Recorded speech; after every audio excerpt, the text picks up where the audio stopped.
નમસ્કાર વિદ્યાર્થી મિત્રો. ગઈકાલે આપણે નાણાં બજાર જોયું હતું. આજે બે પ્રકાર જોશું એના આપણે, સંગઠિત નાણાં બજાર અને અસંગઠિત નાણાં બજાર. જેમાં સંગઠિત નાણાં બજાર આપણે નાણાં બજારને બે ભાગમાં વહેંચું, એક સંગઠિત અને અસંગઠિત. સંગઠિત નાણાં બજારમાં જોજો કે ઔપચારિક નાણાં બજાર હોવાથી રિઝર્વ બેંક ઓફ ઇન્ડિયા, વેપારી બેંકો, મ્યુચ્યુઅલ ફંડ વગેરેનું બનેલું છે. સંગઠિત નાણાં બજાર કોનું બનેલું છે? તો કે એમાં રિઝર્વ બેંક આવે, વેપારી બેંકો આવે અને મ્યુચ્યુઅલ ફંડ આવે. ભારતમાં સંગઠિત નાણાં બજારનું નિયંત્રણ રિઝર્વ બેંક ઓફ ઇન્ડિયા દ્વારા થાય છે. પોઈન્ટ ટુ બી નોટેડ, ધ્યાન રાખજો.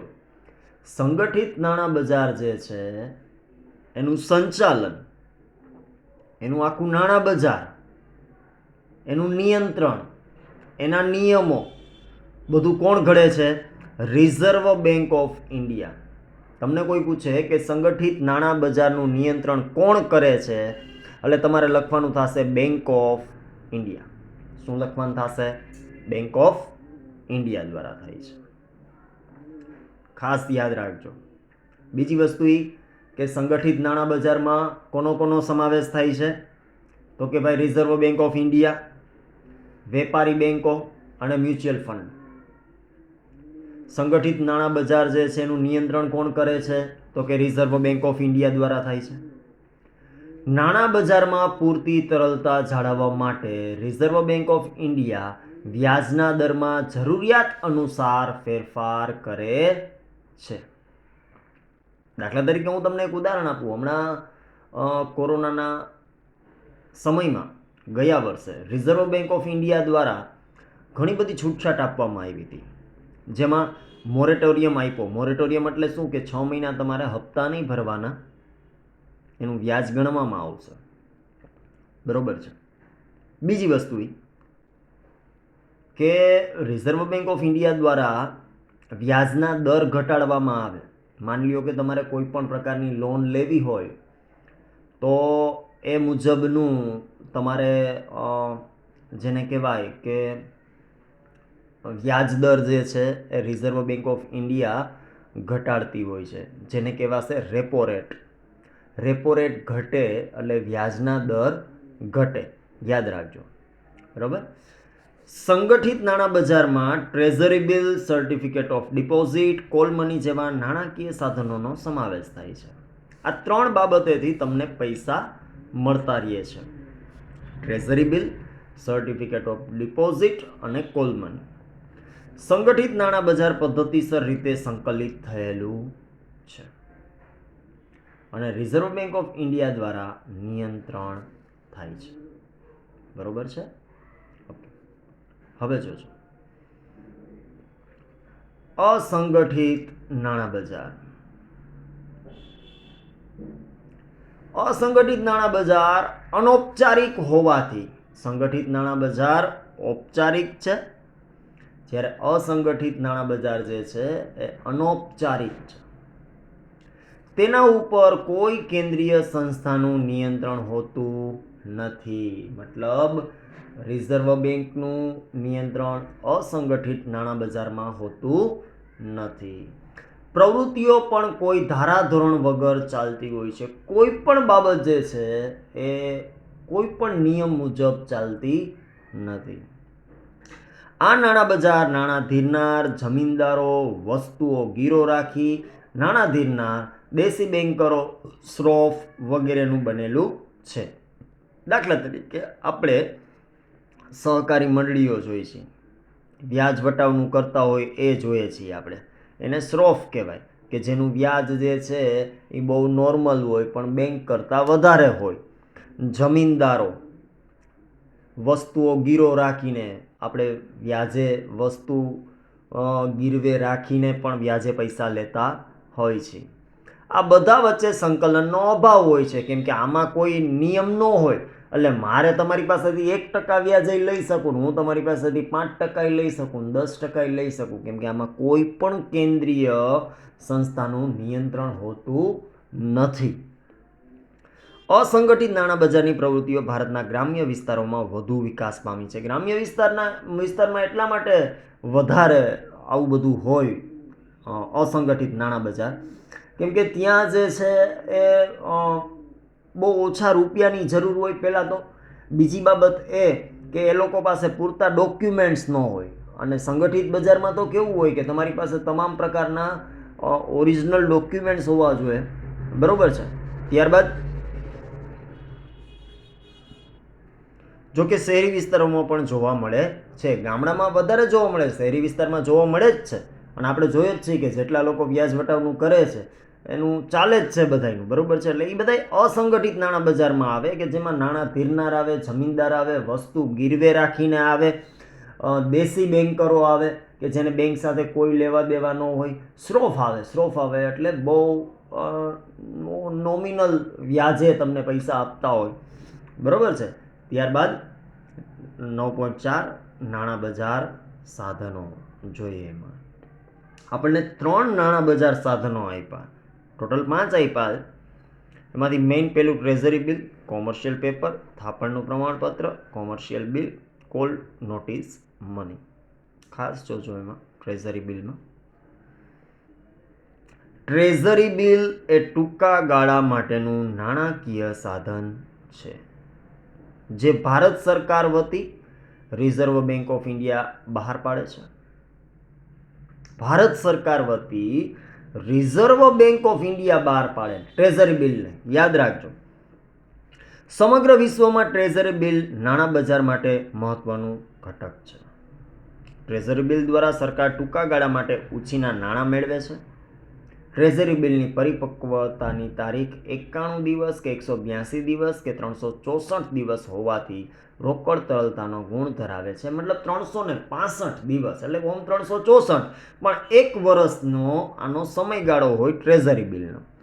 ટ્રેઝરી બિલ શૂન્ય કૂપન બોન્ડ છે, કારણ કે ટ્રેઝરી બિલ ઉપર વ્યાજની ચૂકવણી થતી નથી. યાદ રાખજો, ટ્રેઝરી બિલમાં વ્યાજ ચૂકવવામાં આવતું નથી. વટાવથી બહાર પાડવામાં આવે છે અને મૂળ કિંમતે પરત કરવામાં આવે છે. દાખલા તરીકે 25,000ના ટ્રેઝરી બિલ 23,500માં બહાર પાડવામાં આવે અને પાકતી મુદતે રોકાણકારોને મૂળ કિંમત એટલે કે 25,000 ચૂકવવામાં આવે તો આ બંને રકમ વચ્ચેનો તફાવત રોકાણકાર માટે વળતર કહેવાય. ટ્રેઝરી બિલ ટી બિલ્સ તરીકે પણ ઓળખાય છે.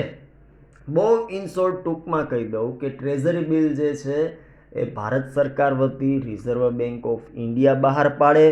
બીજી વસ્તુ એ કે એમનો સમયગાળો જે છે એ 91 દિવસ, 182 દિવસ, 91 દિવસ એટલે 3 મહિના, 182 દિવસ એટલે 6 મહિના અને 364 દિવસ એટલે કે 1 વર્ષ સુધી હોય છે. બીજી વસ્તુ એ કે ટ્રેઝરી બિલ જે છે એ વટાવથી બહાર પાડવામાં આવે છે. દાખલા તરીકે 25,000ના ટ્રેઝરી બિલ જે છે એ 23,500માં બહાર પડે એટલે વટાવ તમને મળ્યો. ટૂંકમાં તમારે સરકારને ટ્રેઝરી બિલના 23,500 દેવાના. હવે પાકતી મુદતે એટલે કે કાં તો 91 દિવસે, કાં તો 182 દિવસે અને કાં તો 364 દિવસે તમને એ કેટલા રૂપિયા મળે? 25,000 મળે, બરોબર છે. હવે એવું જરૂરી નથી, આ ઉદાહરણ આપ્યું છે. જેટલો વટાવ આપ્યો હોય એટલી મૂળ કિંમત તમને મળે. આના ઉપર વ્યાજ ગણવામાં આવતું નથી ટ્રેઝરી બિલ ઉપર, બરોબર છે. ચલો ત્યારબાદ જોશું આપણે કોમર્શિયલ પેપર. ફરીથી કહું છું, આ ત્રણેય બિલોને treasury bill, commercial paper, call notice મનીને ખાસ યાદ રાખજો. બીજું આવે છે કોમર્શિયલ પેપર.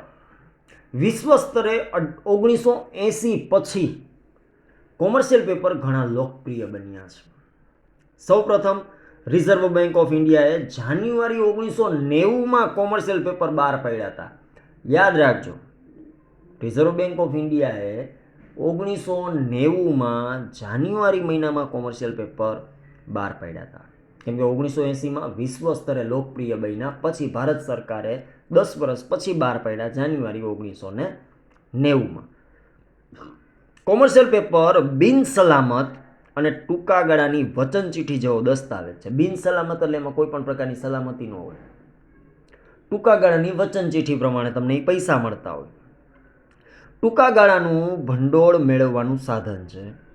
ઊંચી શાકપાત્રતા ધરાવતી કોર્પોરેટ સંસ્થાઓ, બહુ ઊંચી શાકપાત્રતા મતલબ તમારી વેલ્યુ, તમારી સંસ્થાની વેલ્યુ જે છે એ બહુ ઊંચી હોવી જોઈએ, કે જેમની નાણાકીય સ્થિતિ મજબૂત છે તે બહાર પાડે છે. હસ્તાંતરણીય સાધન છે કોમર્શિયલ પેપર, તેથી ફેરબદલીને પાત્ર છે. કંપનીઓ અને નાણાકીય સંસ્થાઓ ઓછામાં ઓછા 7 દિવસ અને વધુમાં વધુ 1 વર્ષની મુદત માટે બહાર પાડી શકે છે. ઓછામાં ઓછા 7 દિવસ માટે તમને એ પૈસા મળી શકે, અને કાં તો વર્ષ દિવસ માટે બહાર પાડી શકે છે, અને કાં તો મતલબ કંપની અને નાણાકીય સંસ્થાઓ જ બહાર પાડે. કોમર્શિયલ પેપરનું રિઝર્વ બેંક ઓફ ઇન્ડિયા દ્વારા નિયંત્રણ થાય છે. તે 5 લાખ અને તેના ગુણાંકમાં વટાવથી બહાર પાડવામાં આવે છે, અને તે ફાઇનાન્સ પેપર, ઇન્ડસ્ટ્રીયલ પેપર અને કોર્પોરેટ પેપરના નામે પણ ઓળખાય છે. 3 નામ: ફાઇનાન્સ પેપર, ઇન્ડસ્ટ્રીયલ પેપર અને કોર્પોરેટ પેપરના નામે પણ ઓળખાય છે. ખાસ યાદ રાખજો, કોમર્શિયલ પેપર જે છે એ 1980માં વિશ્વ સ્તરે ખૂબ જ પ્રચલિત થયા બાદ ભારત સરકાર એટલે કે રિઝર્વ બેંક ઓફ ઇન્ડિયાએ જાન્યુઆરી 1990માં પહેલી વખત બહાર પાડ્યા. કોમર્શિયલ પેપર જે છે એ બિન સલામત છે અને બહુ ટૂંકા ગાળાની એક વચન ચીઠીનો દસ્તાવેજ છે. બીજી વસ્તુ કે એ લોકો જ બહાર પાડી શકે કે જે ઊંચી શાકપાત્રતા ધરાવતા હોય, ઊંચી બ્રાન્ડ વેલ્યુ હોય જે કંપનીની, જે સંસ્થાની, એ લોકો જ બહાર પાડી શકે છે. અને આનો સમયગાળો જે છે એ ઓછામાં ઓછા 7 દિવસ અને વધુમાં વધુ 1 વર્ષ સુધી કોઈ પણ કંપની, કોઈ પણ સંસ્થા પૈસા મેળવી શકે છે. બીજી વસ્તુ એ કે રિઝર્વ બેંક ઓફ ઇન્ડિયાનું નિયંત્રણ જે છે, મતલબ આ કોમર્શિયલ પેપરનું નિયંત્રણ જે છે એ રિઝર્વ બેંક ઓફ ઇન્ડિયા કરતી હોય છે. એના 3 નામ કીધા આપણને: ફાઇનાન્સ પેપર, ઇન્ડસ્ટ્રીયલ પેપર અને કોર્પોરેટ પેપરના નામે પણ ઓળખાય છે. એટલે આ 3 નામ, દાખલા તરીકે કોમર્શિયલ પેપરની બદલે ફાઇનાન્સ પેપર પૂછાય તો એને પણ કોમર્શિયલ પેપર જ ગણવા, ઇન્ડસ્ટ્રીયલ પેપર પૂછાય તો કોમર્શિયલ પેપર ગણવા, અને કોર્પોરેટ પેપર પૂછાય તો પણ કોમર્શિયલ પેપર જ ગણવા. ચારેયના નામ એક સરખા જ છે. બરાબર છે? ઓકે. ત્યારબાદ જોઈએ છીએ આપણે થાપણનું પ્રમાણપત્ર, સર્ટિફિકેટ ઓફ ડિપોઝિટ. થાપણનું પ્રમાણપત્ર બિન સલામત, હસ્તાંતરણીય અને ટૂંકા ગાળાનું નાણાં મેળવવાનું સાધન છે. શેડ્યુલ્ડ વેપારી બેન્કો અને નાણાકીય સંસ્થાઓ બહાર પાડી શકે છે. બેંકમાં મૂકેલી બાંધી મુદતની થાપણની રસીદથી થાપણનું પ્રમાણપત્ર તદ્દન અલગ છે. થાપણનું પ્રમાણપત્ર હસ્તાંતરણીય અને વેચી શકાય છે, જ્યારે બાંધી મુદતની થાપણની રસીદ હસ્તાંતરણીય નથી અને વેચી શકાતી નથી. શેડ્યુલ વેપારી બેંકોને તેમની જરૂરિયાત અનુસાર કેટલીક શરતોને આધીન બહાર પાડવાની સ્વતંત્રતા ધરાવે છે. થાપણ પ્રમાણપત્રની કિંમત ઓછામાં ઓછી 1 લાખ હોવી જોઈએ. બહુ તમને સ્પષ્ટ કહી દઉં, દાખલા તરીકે તમે પોસ્ટ ઓફિસે જાઓ એટલે તમને ઘણા બધા વિકાસપત્રો જોવા મળે, 50,000 રૂપિયાના, લાખ રૂપિયાના, મેક્સિમમ એમાં લાખ રૂપિયો જ હોય. એ શેડ્યુલ બેંકો બહાર પાડી શકે, નાગરિક બેંક જેવી, રાજકોટ કોમર્શિયલ બેંક જેવી, રાજકોટ પીપલ કોઓપરેટિવ બેંક જેવી, કે જે પોતાની શરતોને આધીન સ્વતંત્ર હોવાથી એ 50,000થી લાખ સુધીના થાપણનું પ્રમાણપત્ર જે છે એ બહાર પાડી શકતા હોય છે. 3 વસ્તુ આપણે શીખ્યા: ટ્રેઝરી બિલ, કોમર્શિયલ પેપર અને થાપણનું પ્રમાણપત્ર. ધ્યાન રાખજો. હવે આગળ ત્યારબાદ જોશું આપણે કોમર્શિયલ બિલ. જોજો એમાં જ્યારે શાખથી માલ ખરીદવામાં આવે ત્યારે માલ વેચનાર વેપારી શાખથી માલ ખરીદનાર ઉપર કોમર્શિયલ બિલ લખે છે. શું કીધું તમને? કે જ્યારે શાખથી માલ ખરીદવામાં આવે, મતલબ તમે ઉધાર માલ ખરીદો ત્યારે માલ વેચનાર વેપારી સામે જે ખરીદનાર હોય એના ઉપર કોમર્શિયલ બિલ લખે છે. કેમ કે મેં માલ ઉધાર લીધો અને તમે જે છે એ મારી ઉપર શું લખો? Commercial bill. કોમર્શિયલ બિલ હસ્તાંતરણીય છે અને ધંધાના વ્યવહારોથી ઉદ્ભવે છે. આપણા બેયના વ્યવહારો બહુ સારા હોય ધંધાકીય તો જ તમે મને ઉધાર એટલે કે શાખ પર આપેલું હોય. ચોક્કસ રકમ પૂરેપૂરી ચૂકવવાનો બિનશરતી હુકમ છે. મતલબ તમે મને જેટલા દિવસનો ટાઈમ આપ્યો હોય ઉધારનો, એ ચોક્કસ રકમ જેટલી છે એટલી પૂરેપૂરી ચૂકવવાનો એક બિનશરતી હુકમ છે. કોમર્શિયલ બિલના ઘણા પ્રકાર છે, જેમ કે વિનિમય પત્ર, વિનિમય એટલે લેવડ દેવડ, હુંડી, આંતરદેશીય બિલ જેને કહેવાય છે ઇનલેન્ડ બિલ, માગણી બિલ એટલે કે ડિમાન્ડ બિલ અને વિદેશી બિલ એટલે ફોરેન બિલ વગેરે. મતલબ તમારો માલ તો કોઈ પણ જગ્યાએ જવાનો છે એટલા માટે આટલા પ્રકારના બિલ છે. કોમર્શિયલ બિલના ઘણા પ્રકાર છે: વિનિમય પત્ર, હુંડી, આંતરદેશીય બિલ, માગણી બિલ અને વિદેશી બિલ. જ્યારે માલ વેચનાર ખરીદનાર ઉપર લખે ત્યારે આ બિલ વેપારી બિલ બને છે. કેવું બિલ બને છે? વેપારી બિલ બને છે. અને જ્યારે વેપારી બેંક આ બિલનો સ્વીકાર કરે ત્યારે આ બિલ કોમર્શિયલ બિલ બની જાય છે. સાંભળજો, હું તમારી ઉપર લખું કેમ કે તમે મારી પાસે માલ લઈ ગયા, ઉધાર માલ લઈ ગયા, ત્યારે વેપારી બિલ બને. જ્યારે વેપારી બેંક આ બિલનો સ્વીકાર કરે, મતલબ બેંક દ્વારા આ બધું લખાણ કરવામાં આવે કે XYZ, ત્યારે એ કોમર્શિયલ પેપર બની જાય છે. ત્યારબાદ જોજો, વેપારી બેંક આ બિલને વટાવ કાપીને વટાવી આપે છે. જો બેંકને નાણાંની જરૂર પડે તો નાણાકીય સંસ્થાઓ પાસે પુનઃ વટાવી શકે છે. દાખલા તરીકે તમે જે માલ વેચો એમાં બેંક જે છે ને એ મધ્યસ્થી રહે તમારી મારી બેય વચ્ચે. જે તે સમયે આપણે જ્યારે કોમર્શિયલ બિલ બનાવવા ગયા હોય ત્યારે બેંક જે છે એનું વટાવ લઈ લે. બરાબર છે? હવે માની લો કે બેંકને નાણાંની જરૂર પડે તો જે તે કંપની પાસેથી તમે પૈસા લીધા હોય બેંક પાસેથી તો એ વસૂલ કરી લે. સામાન્ય રીતે કોમર્શિયલ બિલ 30, 60 કે 90 દિવસની મુદતના હોય છે. તમે કોઈ પણને શાખ ઉપર આપો એ વધીને 3 મહિના સુધી જ આપી શકો, નકર તો તમને તકલીફ થવા માંડે ને. કેમ કે વધારે દિવસો તો મેં તમને આપણે ગઈકાલે મતલબ ગયા પીરિયડમાં વાત થઈ હતી જ્યારે આપણે સ્કૂલ ચાલુ હતી ત્યારે, કે કોઈ પણને શાખ ઉપર માલ આપો તો એ કેટલોક તમે આપી શકો, ત્યાં સુધી જ આપી શકો જ્યાં સુધી તમારી કેપેસિટી હોય ત્યાં સુધી. ત્યારબાદ કોલ અને નોટિસ મની.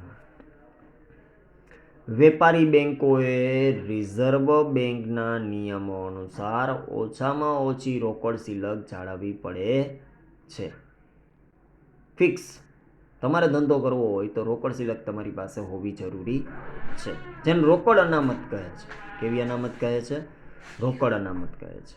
ઓછામાં ઓછી રોકડ શિલકની જાળવણી માટે એક બેંક બીજી બેંક પાસેથી નાણાં ઉછીના લે છે. દાખલા તરીકે બધી બેંકોને આવો વ્યવહાર હોય જ, બરાબર છે? બધી જ બેંકોએ રોકડ અનામતનું પ્રમાણ જાળવવું પડે છે કે આટલા રૂપિયા તો બેંકમાં હોવા જ જોઈએ. આ કારણથી કોલ મની માર્કેટ નાણાં બજારનું મહત્વનું ઘટક બન્યું છે. કોલ મની માર્કેટમાં કોલ મની અને નોટિસ મનીનો સમાવેશ થાય છે. કોલ મની અને નોટિસ મનીનો સમાવેશ થાય છે. કોલ મની અને નોટિસ મની માટે કોઈ તારણ આપવાનું હોતું નથી. એમાં જોજો સૌથી પહેલાં કોલ મની કોને કહેવાય? જ્યારે એક જ દિવસ માટે નાણાં ઉછીના આપવામાં આવે કે લેવામાં આવે તેને કોલ મની કહે છે અને આ નાણાં માત્ર ને માત્ર બેંક જ લેતી હોય, એક બેંક બીજી બેંક પાસેથી લેતી હોય એક જ દિવસ માટે. કોલ મની એ એક જ દિવસ માટેનો વ્યવહાર છે. કોલ મની માર્કેટમાં મોટા ભાગે બેંકો જ ભાગ લેતી હોવાથી તેને ઇન્ટરબેંક કોલ મની માર્કેટ કહે છે. દાખલા તરીકે SBI બેંક જે છે એ ઇન્ડિયન ઓવરસીઝ બેંક પાસેથી એક દિવસ માટે ઉછીના પૈસા લે એને કોલ મની કહેવાય. બરોબર છે.